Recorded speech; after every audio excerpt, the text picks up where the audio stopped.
Gravação iniciada, presidente. Obrigado. Retornando ao julgamento, vamos dar sequência à ordem da pauta de hoje. Apregoando apenas com o item 28, Supermercados Novo Regina, que é um processo paradigma de relatoria da conselheira Maísa, foi retirado de pauta pela ausência da relatora. E, consequentemente, os itens 29 a 35, que eram repetitivos, né, que a gente aplicaria o resultado do paradigma, também saíram de pauta por minha determinação, por conta da ausência da relatora do processo paradigma. Então, em sequência, vamos julgar o item 36 da pauta, Distrimed, de relatoria da conselheira Maria Aparecida, também é um processo paradigma. O resultado a gente vai aplicar nos itens 37 a 44 da pauta. Maria, você tem a palavra? Ele é igual aos outros também. Mas aí a gente vai ouvir que tem os outros, mas como esse é repetitivo, vamos dar essa decisão e aí depois a gente retorna a essa questão. Depois que eu vi que os outros eles não são repetitivos, mas é do mesmo tema. Então, é uma diligência. Trata-se de recurso voluntário em face do Acórdão 02-55-530 da segunda turma da DRJ em BHE. Que julgou improcedente a manifestação de inconformidade da contribuinte.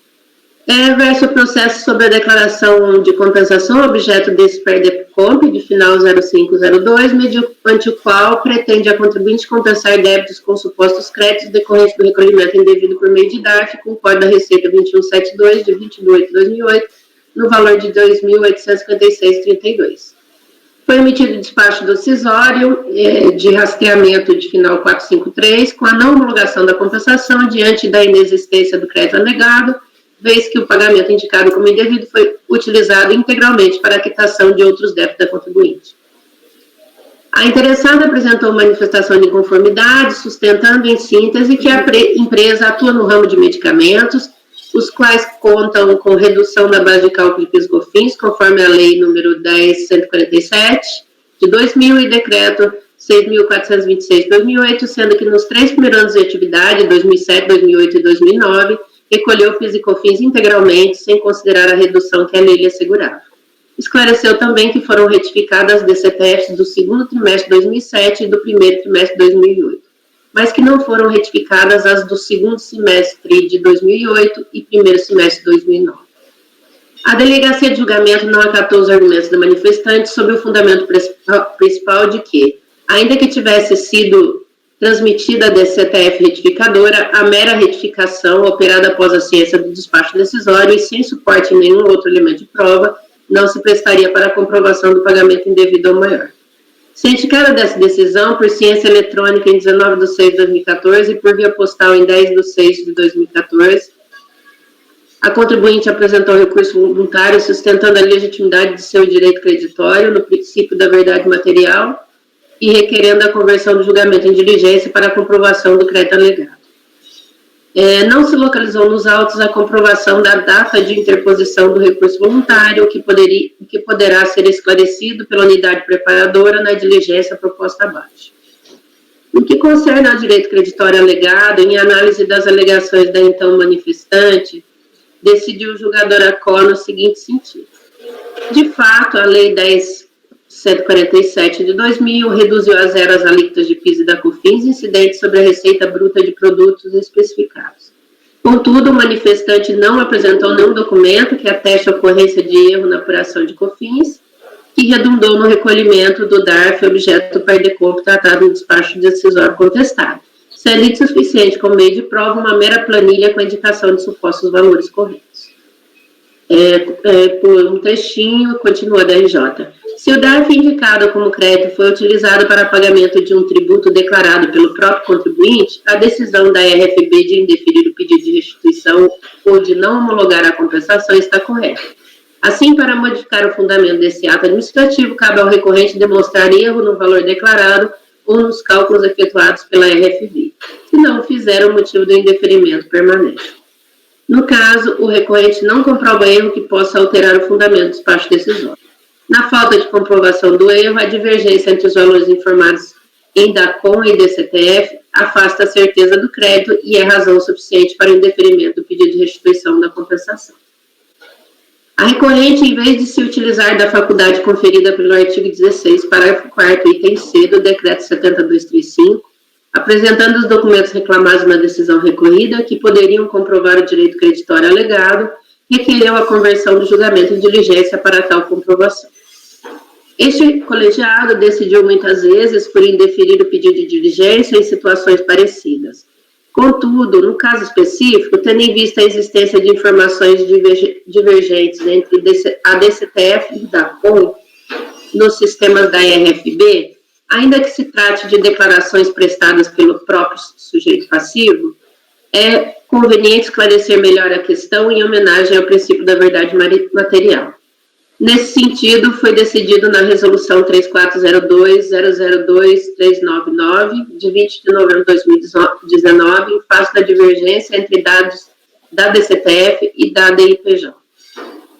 Assim, com fundamento no artigo 18 do Decreto 7235 de 72 e nos artigos 35 a 37 e 63 do Decreto 75/74, voto no sentido de determinar a realização de diligência para que a unidade de origem junte aos autos a comprovação da data de interposição do recurso voluntário, intime a recorrente a dentro de prazo razoável apresentar cópias da escrituração contábil ou fiscal no período de apuração do crédito alegado e outros documentos que entenda relevantes a fim de comprovar a veracidade das informações constantes do DACOM e do erro apontado na DCTF, que amparariam o direito creditório pleiteado.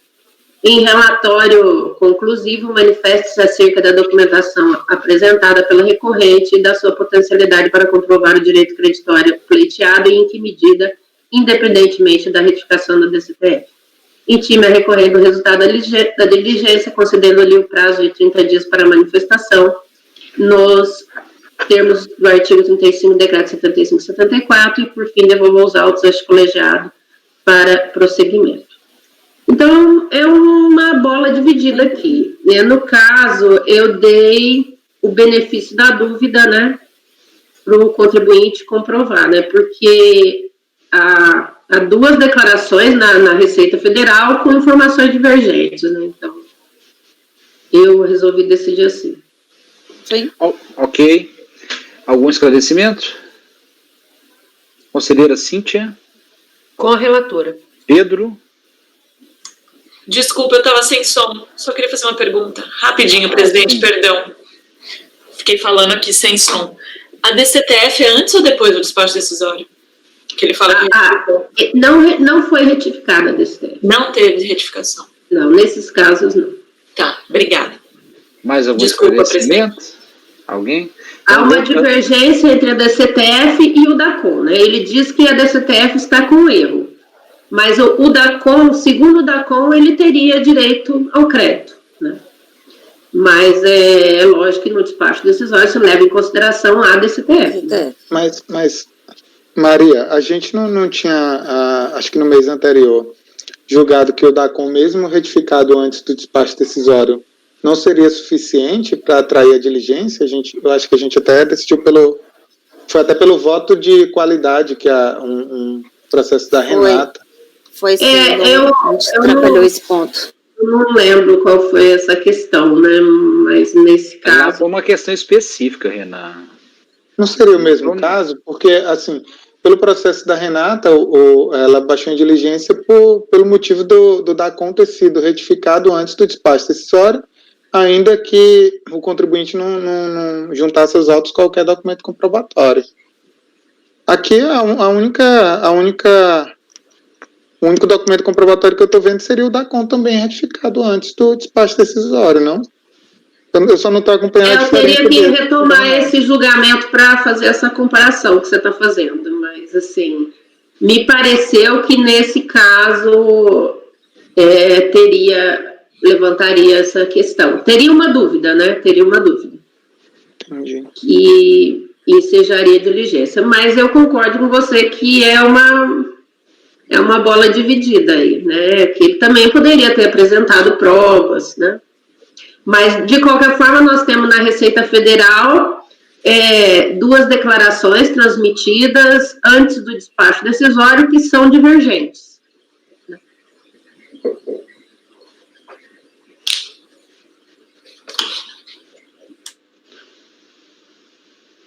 Mais algum ponto, gente? Então, retornando, Cíntia. Eu não sei se é a retificação, desculpa, Rodrigo. Eu não sei se no DACOM foi essa informação mesmo, né? Não é retificação, né? Não tem nada a ver isso. Mais algum ponto para a gente esclarecer, gente? Para a gente poder começar a votação? Não. Não. Então vamos lá. Cíntia? Acompanha a diligência. Beleza, obrigado. Pedro? Acompanha a diligência também. Agora é a Renata. Com a diligência. Renan? Pô, eu não estou conseguindo verificar a diferença desse processo para o outro, já que o único demonstrativo que está gerando dúvida é um DACOM existente divergente do DCTF. Eu realmente, por esse motivo, por achar que o julgamento desse processo é idêntico ao da Renata e eu fui contra, eu vou divergir da diligência para negar provimento. Ok. Agora é a Sabrina. Oi, Sabrina. Acompanha a diligência. Thaís.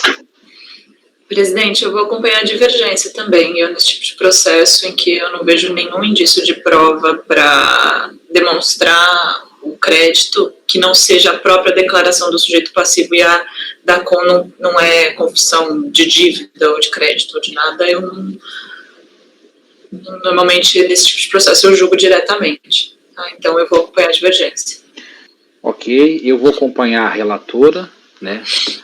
Está com a dúvida no caso, eu acompanho a posição dela. Então, resolvem os membros do colegiado, por maioria de votos, em converter o julgamento do recurso em diligência, os termos do voto da relatora, vencidas os conselheiros Silvio, Renan e Thaís. O resultado aplica-se aos demais processos. E à tarde a gente vai ter um outro, no mesmo sentido, mas a gente retorna ele à tarde, no momento correspondente. Na hora que eu montei, como tinha considerações diferentes e esse era repetitivo, eu deixei ele solto. Tem que colocar que divergiam para negar provimento? Não, presidente. Não. Se você divergia na diligência, era tendendo no sentido contrário. Era para julgar, né? Então, se divergia... Como não foi afastada a prejudicial, né, na votação, não precisa se pronunciar sobre o mérito. Tá bom. Renan, qual foi o processo para depois eu analisar? Renata, por favor, qual foi o processo? Eu vou ter que olhar aqui o número para te encaminhar. Te mando pelo WhatsApp, mas foi o do contribuinte Tondo S.A. Isso eu lembro bem. Agora o número, Tondo. Teve vários meus que a gente negou provimento também. Da Souza Cruz. Um bloco de processos da Souza Cruz.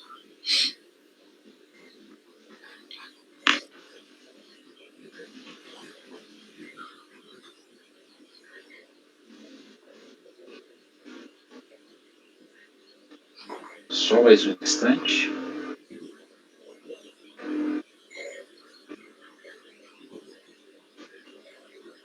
Então, resolve os membros do colegiado, por maioria de votos, converter o julgamento do recurso em diligência. Nós temos o voto da relatora, vencidos os conselheiros Silvio, Renan do Nascimento Almeida e Thaís de Laurentiis Galkovic. Ok. Reproduzir para os demais.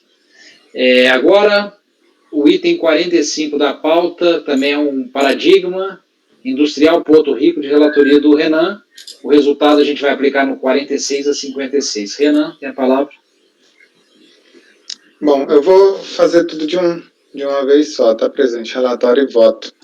Nesse processo aqui eu tô concluindo pela preclusão o direito de apresentar provas do contribuinte. Então, eu não lembro nem de ter visto aqui no colegiado decisões nesse sentido. Então, eu não conheço bem a posição de cada um. Então, em julgamento é processo administrativo, pedido de ressarcimento de crédito COFINS, mercado interno, terceiro trimestre de 2012. Nos julgamentos dos processos desse contribuinte, não é só um teste, são vários, né?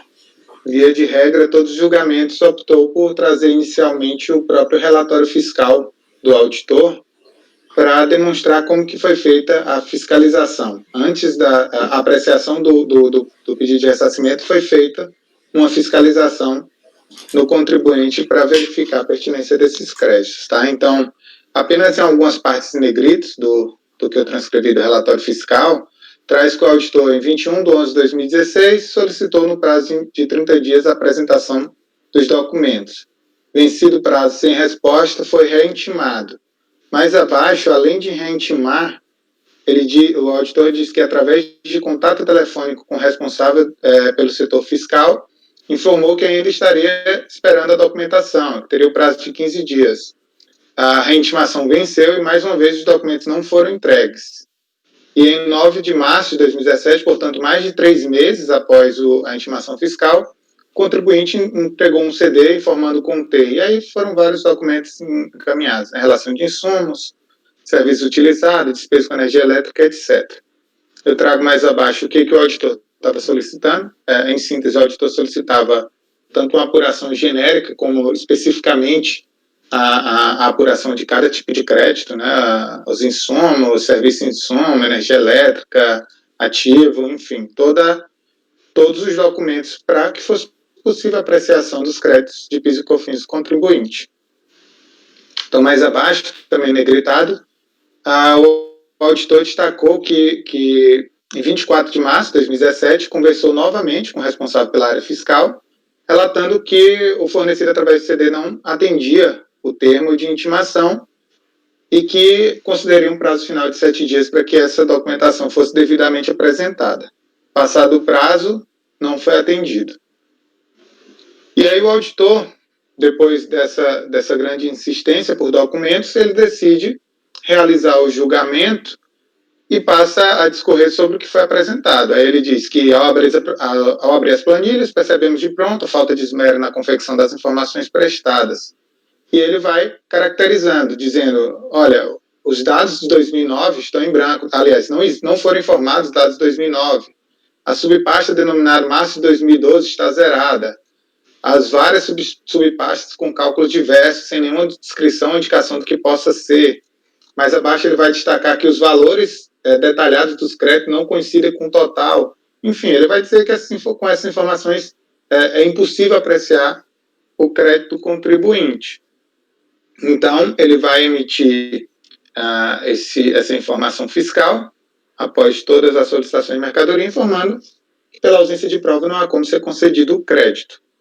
Ciente do indeferimento, o contribuinte recorre à DRJ e, mais abaixo a gente vai ver com detalhes, mas o contribuinte não traz qualquer documento para a DRJ, ele simplesmente vai focar em homologação tácita, decadência, bis in idem, etc. E agora, em segunda instância, junto ao CARF, ele resolve abandonar toda a argumentação de primeira instância que ele tinha defendido e junta alguns documentos, que são registros de apuração de ICMS, alguns descritivos de 3 contas contábeis e uma planilha com a descrição dos insumos. E vai defender a necessidade de relação de diligência baseada em precedentes do CARF e no princípio da verdade material. Passando ao voto, esse recurso ele é tempestivo, deve ser conhecido. E já de início eu destaco o que foi apresentado pelo contribuinte. Então, folha 1352, foi juntado, como eu disse, a 3 contas contábeis, registro de apuração do ICMS e uma planilha contendo novos dados não apresentados ao fisco. Defende a existência de precedentes no CARF pela possibilidade juntada de documentos em recurso voluntário em virtude da prevalência do princípio da verdade material sobre a preclusão e formalismo estrito.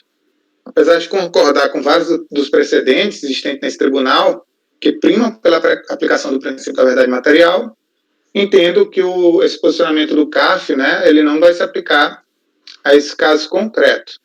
Então, eu trago justamente o decreto 7235, que trouxe a previsão, no seu parágrafo 4º do artigo 16, de que a prova documental deverá ser apresentada à impugnação, precluindo o direito do impugnante fazer em outro momento processual, e também previsão da Lei 9784.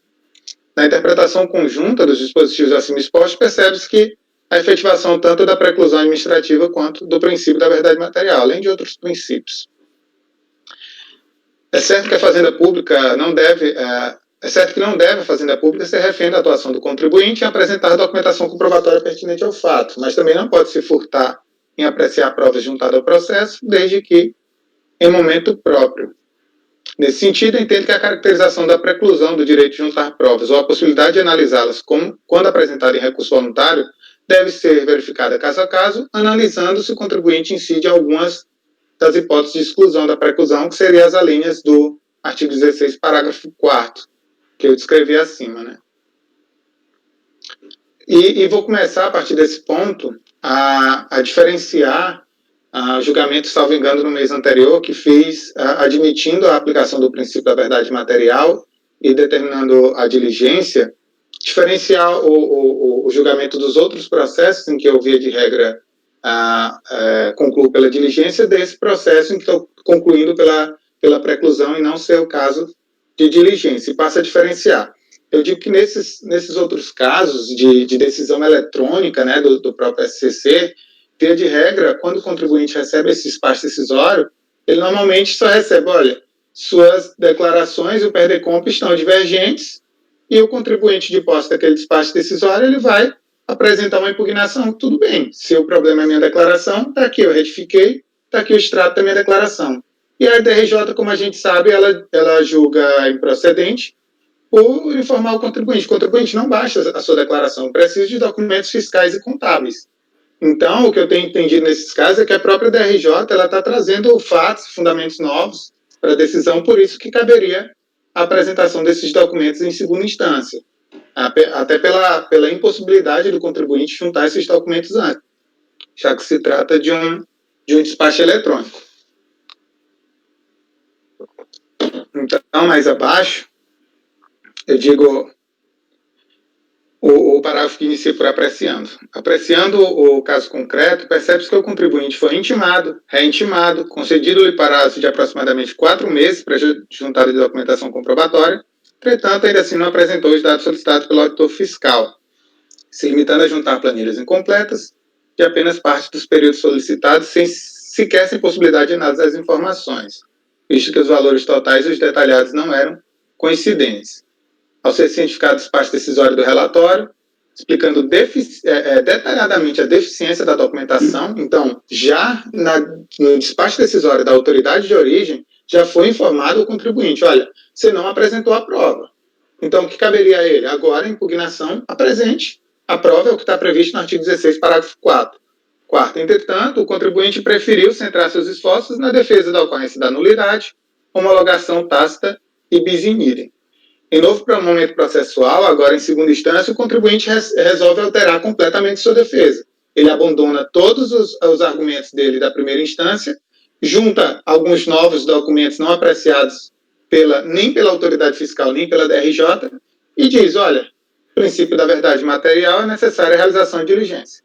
Então, eu trago que não merece prosperar, digo que o princípio da verdade material não presta socorrer nessa do contribuinte, faço a menção à resolução anterior por minha proposta, e justamente destacando, na minha conclusão, mais abaixo, de que existe essa possibilidade de juntada em recurso voluntário de documentos, desde que não seja um reflexo de inegável desídia do contribuinte, inovação jurídica, ou que se trate de documentação essencial à instrução do PAF desde seu início.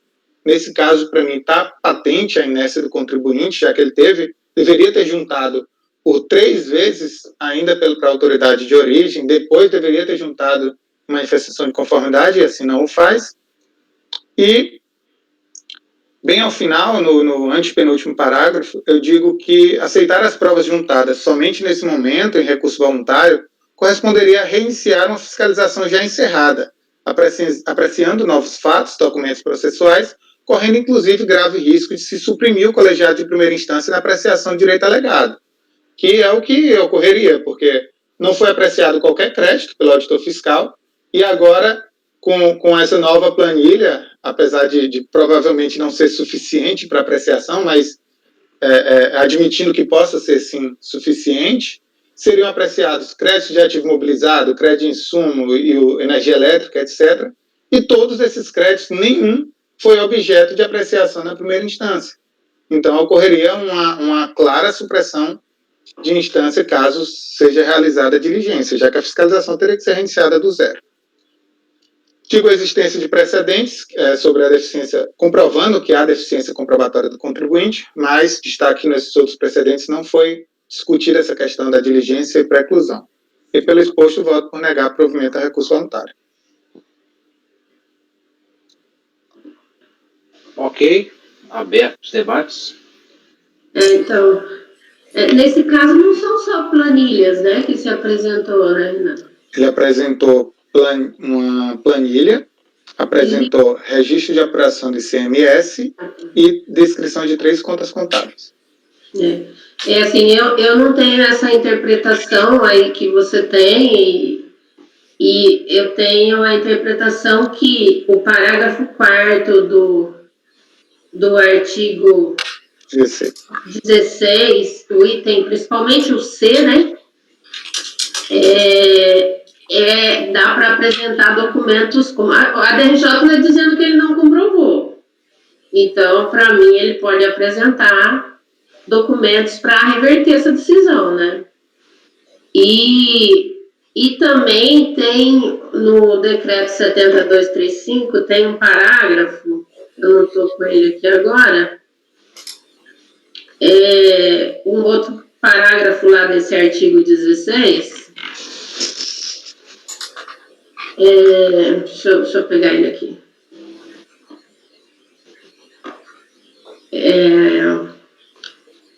Parágrafo 6º, né? O 5º e o 6º. A juntar documentos após a impugnação deverá ser requerida, mediante petição que se demonstre com fundamentos a ocorrência de uma das condições previstas nas linhas do parágrafo anterior. Em parágrafo 6º, caso já tenha proferida a decisão, os documentos apresentados permanecerão nos autos para, sem interposto recurso, serem apreciados pela autoridade julgadora de segunda instância.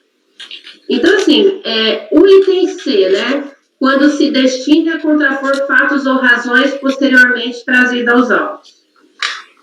Mas esse parágrafo 6º, e assim, reiteradamente a gente tem aceitado nesse colegiado provas apresentadas com recurso voluntário. Para mim, esse caso aí não é diferente dos outros. Posso contrapor? A diferença, Maria, que eu identifiquei nesse caso, justamente, é exatamente na linha C do artigo 16, parágrafo 4, que é uma hipótese de exclusão, dessa pré-exclusão, né, quando o documento juntado se destina a contrapor fatos ou razões posteriormente trazidos aos autos, que é o que eu entendo que ocorre justamente nos casos de despacho decisório eletrônico, que foi aquela situação prática que eu expliquei. O contribuinte, no primeiro despacho decisório, ele recebe basicamente a decisão dizendo, olha, suas declarações são divergentes. Essa é uma decisão. Quando ele chega na decisão de primeira instância, é que é informado a ele, olha, ausência de documentação comprobatória. Então, fica claro para o contribuinte que essa decisão em primeira instância, essa documentação apresentada em segunda instância, ela vai visar se contrapor à decisão da DRJ, que inovou. De alguma forma, ela inova, porque a decisão do despacho decisório eletrônico é basicamente divergência entre declarações. Então, essa a interpretação que eu faço, mas conheço que o entendimento, via de regra do colegiado, é pela uma ampliação máxima do princípio da verdade material. Até no julgamento anterior, eu até destaquei que, estudando a jurisprudência de outras turmas, essa se mostra a mais apegada a esse princípio. Mas, para esse caso, eu não vejo como afastar uma previsão do decreto de que ocorreu a preclusão. Eu não vejo nenhuma das hipóteses de exceção sendo aplicadas e eu não poderia afastar a aplicação da lei por um princípio. Eu acho que não se trata... Não é entendimento, eu entendi seu ponto. Não se trata de afastar, não. Se trata de interpretação, né? Não, e outra coisa, uma decisão... Isso daí a gente vai vendo. Uma decisão que rejeita provas, ela fica muito vulnerável. Assim, independente assim, de qualquer previsão, se você olhar uma decisão que rejeita análise de prova, que está nos autos, ela fica muito fácil de ser, assim, revertida, eu acho. Então, assim, por princípio, agora, se ele tivesse só pedindo diligência, é lógico que a gente poderia negar, né?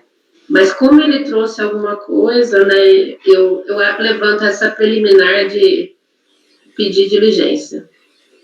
Nesse ponto eu concordo plenamente com você, na questão da vulnerabilidade, mas para mim é uma aplicação decorrente de lei que eu não tenho como me afastar, tá? Mas concordo com você. Ok, então vamos votar a diligência suscitada pela conselheira Maria Aparecida. Alguém gostaria de fazer mais alguma colocação antes da gente votar a diligência? No caso, seria para análise da documentação, né? Se atende. Né? Então, em votação, a diligência suscitada pela conselheira Maria Aparecida. Cíntia? Acompanhe a diligência. Pedro? Eu discordo da diligência. Deixa eu anotar aqui. Então, Pedro é contra. Renata? Eu acompanho a diligência pelos mesmos fundamentos que a Maria expôs. Ok. Renan? Eu sou contra a diligência, né, já que a minha decisão ela é basicamente isso, né? Perfeito. Sabrina? Pela diligência. Ok, Thaís?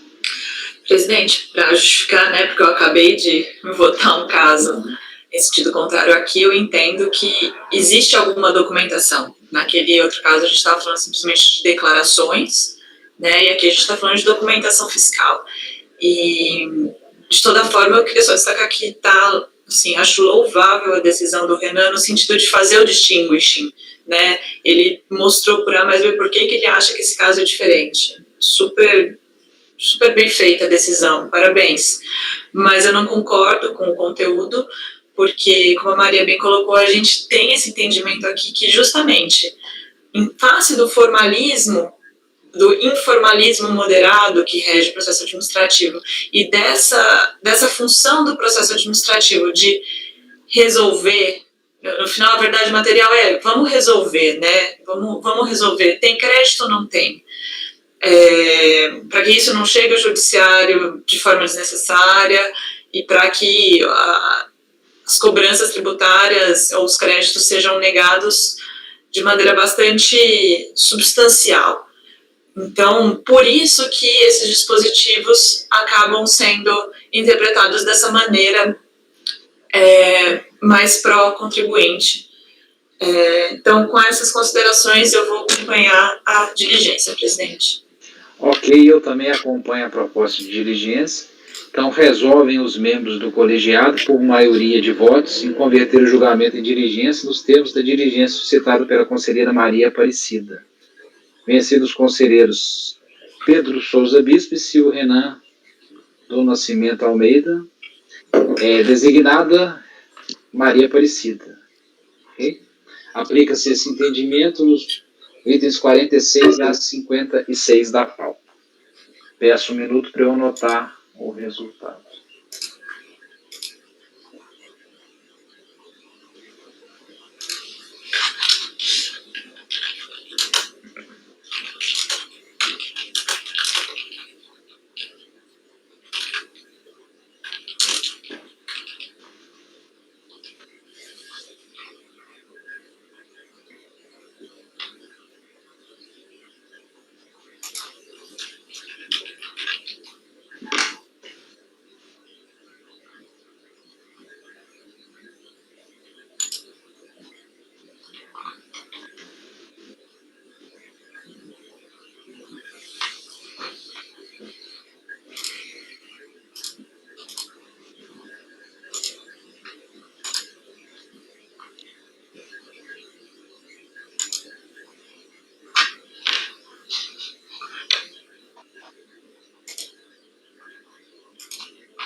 Na sequência, o item 69 da pauta Atlântica Exportação foi retirado de pauta.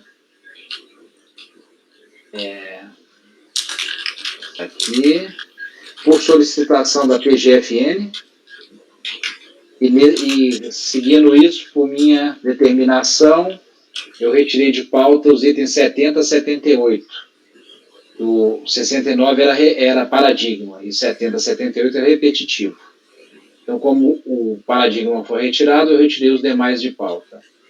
O item 79 da pauta, de relatoria da conselheira Renata, fábrica de laticínios, também foi retirado de pauta por solicitação da PGFN. Mas os itens 80, 81 e 82 não têm informação de solicitação de retirada de pauta. Então, vamos dar sequência ao julgamento. Então, Renata, você tem a palavra para os fábricas de laticínios Monte Azul, limitados, itens 80, 81 e 82. Ok. O relatório está bem curtinho e eu volto a ele em vários pontos do voto. Então, peço licença para ir direto ao voto. Ok? Ok. Nos termos, verifica-se a tempestividade do recurso voluntário, bem como o preenchimento dos requisitos de admissibilidade, resultando em seu conhecimento. Entendo, contudo, pela necessidade de conversão do processo em diligência para verificar a validade e o montante do crédito pleiteado pelo contribuinte.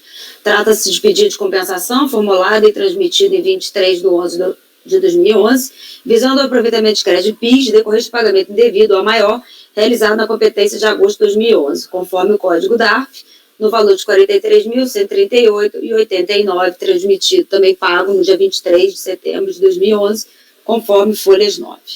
A recorrente aduz que promoveu o pagamento da contribuição ao FIS referente à competência de agosto de 2011, no valor de R$ 43.138,89, 23 de nove de 2011, e na sequência transmitiu a competente declaração de débitos e créditos tributários federais, a DCTF, declarando e comprovando o pagamento da referida contribuição. Posteriormente, aferiu que houve recolhimento a maior e transmitiu a PETCOMP em 23/11/2011, visando compensar a parcela do crédito, R$ 10.814, com débitos também de PIS da competência de outubro de 2011.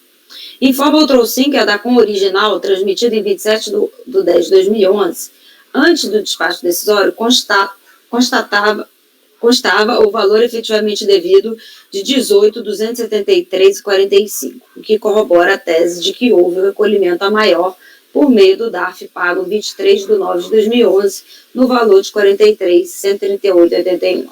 Todavia, por equívoco, não realizou a retificação da DCTF correspondente, o que somente veio a ocorrer em 11 de janeiro de 2013, folhas 7 a 15, após a ciência do despacho decisório, que não homologou seu pedido de compensação em 19/12/2012. Nada obstante, a contribuinte ainda junta ao seu recurso voluntário uma planilha de cálculo de PIS e da COFINS, no caso o processo só trata do PIS, mas também colacionou débitos de PIS do período, e o espelho das guias de informação e apuração de CMS, as guias do período de agosto de 2011, que é exatamente o período dos autos, com vista a demonstrar a veracidade de seu crédito e de seu direito à compensação requerida, conforme folha 55 a 87 dos autos. Assim, uma vez que o contribuinte trouxe aos autos documentos que sugerem a existência de crédito, DCTF, retificador, DACOM original, vezes planilhas de débitos da guia de formação e apuração de CMS do período, entendo que o processo não está apto a ser julgado no presente momento, em respeito ao princípio do contraditório da ampla defesa. Na busca da verdade material do processo administrativo, é cabível oportunizar a recorrente uma melhor análise pela unidade de origem quanto ao crédito pleiteado.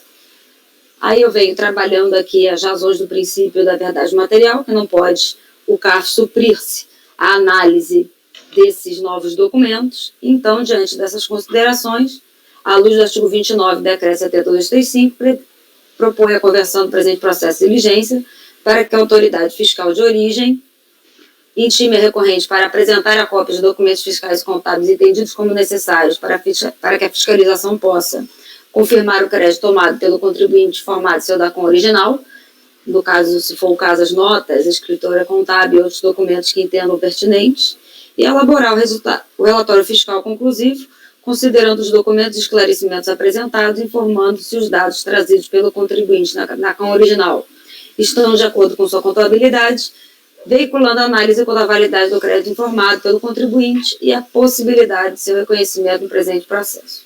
Concluída a diligência, antes de retorno ao CARF, intimar a recorrente do resultado da diligência para, se for de seu interesse, se manifestar no prazo de 30 dias, é assim como propõe a presente resolução. Presidente. Ok. Discussão. Os documentos que ele trouxe, Renata, basicamente as declarações retificadoras, mas ele traz algo a mais, né? Sim, ele trouxe todos os espelhos das GIAs do período, mais várias outras planilhas que até então não haviam sido apresentadas.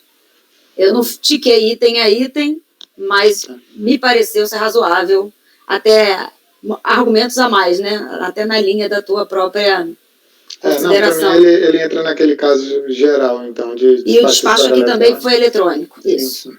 Tá ótimo. Ok. Mais alguma coisa? Então, Maria. Com a relatora. Cíntia. Com a relatora. Pedro. Com a relatora. Depois do Pedro é a Renata. Então, a Renan. Com a relatora. Sabrina. Com a relatora. Thaís. Acompanho. Eu também acompanho, então resolvem os membros do colegiado por unanimidade de votos em converter julgamento de diligência nos termos do voto da relatora. Isso aplica-se no 81 e 82 Sim. também? Só muda o débito, uma de PIS, outra de COFINS, só vai variar isso, o resto é exatamente idêntico. Perfeito, então no mesmo sentido, o processo 81 e 82, Maria. Com a relatora. Cíntia. Com a relatora. Pedro. Com a relatora. Renan. Com a relatora. Sabrina. Com a relatora. Thaís. Acompanho. Eu também acompanho, então aplica-se o mesmo. Resolve os membros do colegiado, por unanimidade de votos, converter o julgamento em diligência nos termos do voto da relatora. Obrigado, Renato. O julgamento, assim, por essa tela é complicado porque eu não tenho a ordem dos assentos, né? Então tem hora que a gente confunde um pouquinho, ainda mais que mudaram as cadeiras, né? Então eu tenho que... Ainda mais que muda sempre, né? Tá tudo misturado, e lá no colegiado na físico a gente tem a ordem, né? Então por isso que às vezes eu me perco e às vezes até eu pulo a Sabrina no final, né? Mas hoje eu não cometi essa gafe, não. Então, vamos aqui ver o que falta, só um segundo.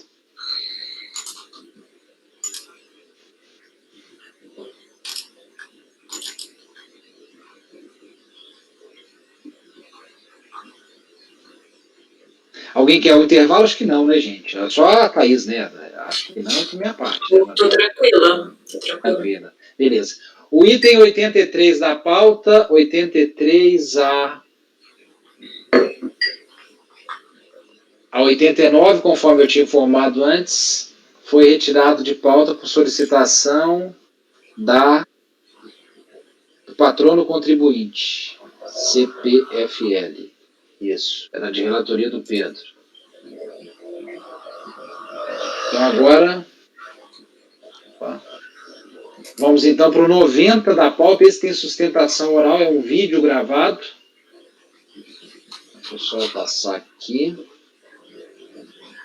São os SBT, né, meus? O CPFL é solicitação do patrono e do contribuinte e da PFN também. Então tem duas solicitações aqui. Então agora a gente vai para o 90 da pauta. Agora são 4 processos de relatoria da Thaís. Então o primeiro é o 90, TV Estúdios Brasília Limitada. Não sei se é SBT, não. Não, é o de cima. TV Estúdios Brasília é a mesma coisa? É SBT? Todos são da SBT. Daí eu acho que é SBT em cada município. Tem Porto Alegre, tem Ribeirão Preto, tem Brasília. Cada um tem uma razão diferente, social diferente. Então vamos para o 90. Tem sustentação oral do doutor Luiz Paulo. E assim que a Thaís terminar o relatório dela, eu coloco o vídeo. Thaís, você tem a palavra. Tá. Eu vou resumindo para vocês. Numa breve síntese, esse processo ele já foi julgado por esse colegiado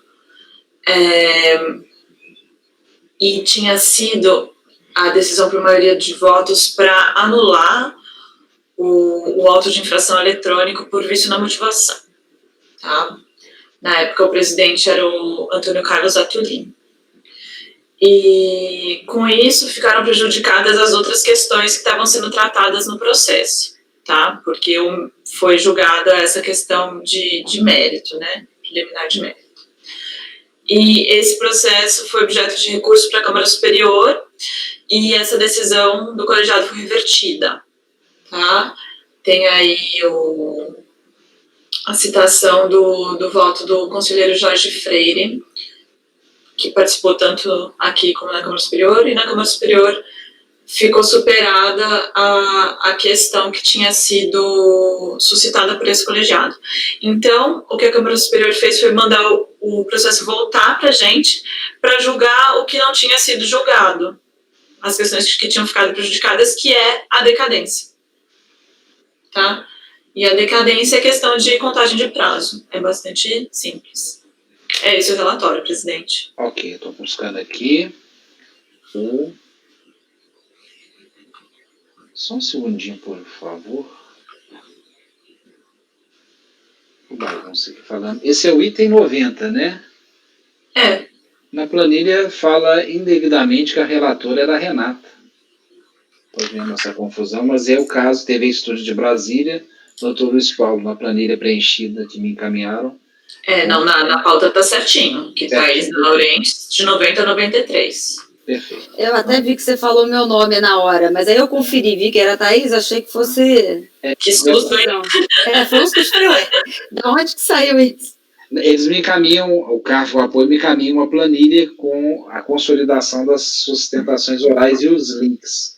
Aí nessa planilha consta o nome e consta Renato, por isso que eu estava em dúvida aqui. Mas então, vou colocar o patrono é o Dr. Luiz Paulo, que a gente já viu o vídeo dele ontem. Vou colocar aqui novamente. Novamente não, outro vídeo dele. Pode tirar um vídeo.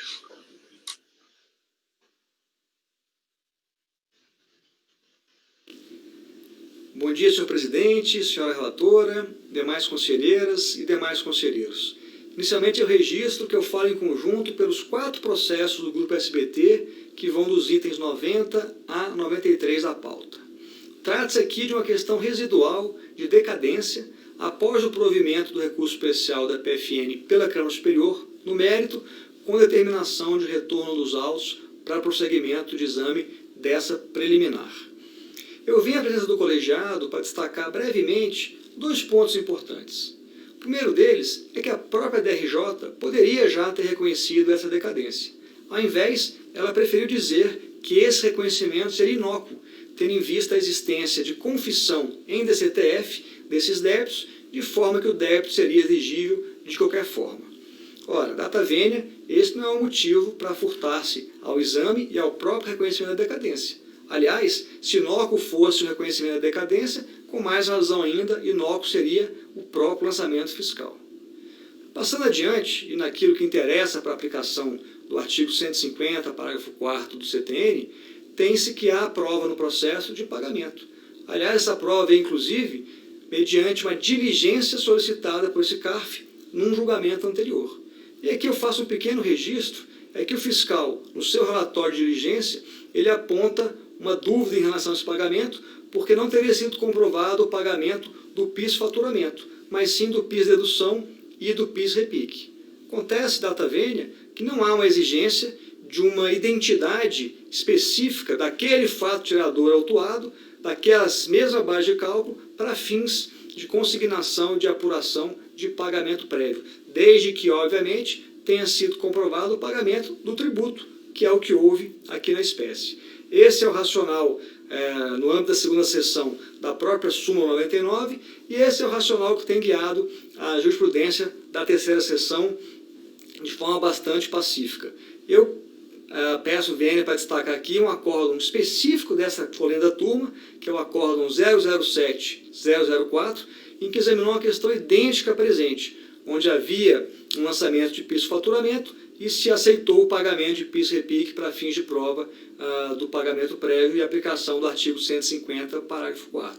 Então, com essas breves considerações, se requer o provimento do recurso para acatar a preliminar de decadência e declarar decaído o período remanescente. Muito obrigado e um bom dia.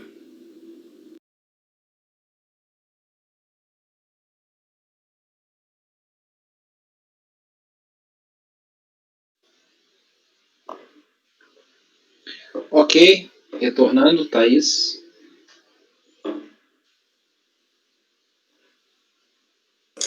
Desculpa. Como se depreende do relato acima, o que resta para julgamento do presente processo é a decadência aventada pela recorrente. Analisando o presente processo, verifica-se que 1. Trata-se de tributo sujeito ao lançamento por homologação, que é o PIS. 2. A prova nos autos de antecipação parcial do pagamento, reconhecida pela própria autoridade fiscal em despacho de diligência. Vejam que aí tem uma nota de rodapé em que eu cito o despacho, tá? A diligência, para vocês poderem ler sem ter que acessar o e-processo. 3. A contribuinte tomou ciência do auto de infração em 1/7/2003. 4. A autuação se refere a fatos ocorridos entre janeiro e maio de 98. Desse modo, deve ser reconhecida a decadência do direito do fisco de lançar os créditos tributários em discussão, uma vez que, havendo antecipação do pagamento, além de sua declaração em DCTF, o prazo de decadência tem como termo aquo o fato gerador do tributo, os moldes do artigo 150, parágrafo 4 do CTN.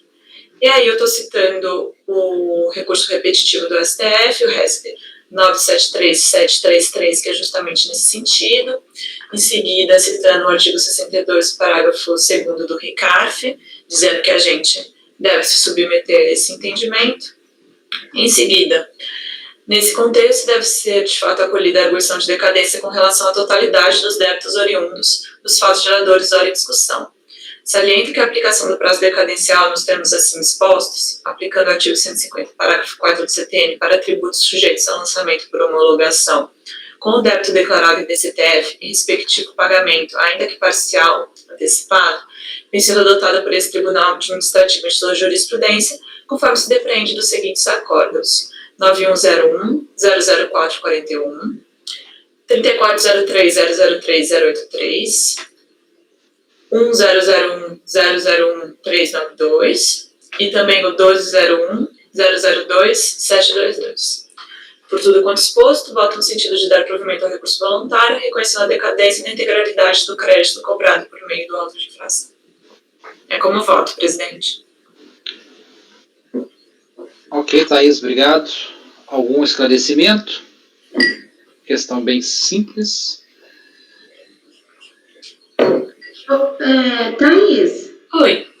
eu me perdi. O que aconteceu mesmo, no caso, o julgamento anterior do CARF da Câmara Superior? Vou te responder, mas assim, não importa para o caso, tá? O que aconteceu foi que a gente julgou, era um auto de infração eletrônico, a gente julgou com base no problema de motivação do auto e cancelou o auto. Só que daí a PFN recorreu, isso foi para a Câmara Superior, foi revertido esse julgamento sobre o cancelamento do auto de infração. Só que no recurso voluntário tinha uma questão de decadência, que a gente não tinha apreciado porque o mérito tinha sido cancelado o auto, entendeu? Daí, no acordo da Câmara Superior, o relator mesmo fala para voltar para o colegiado de origem para apreciar a decadência. Então, aqui a gente está falando só da decadência agora. Então, na verdade, o auto, no final, foi... o auto permaneceu, né? Então, Isso.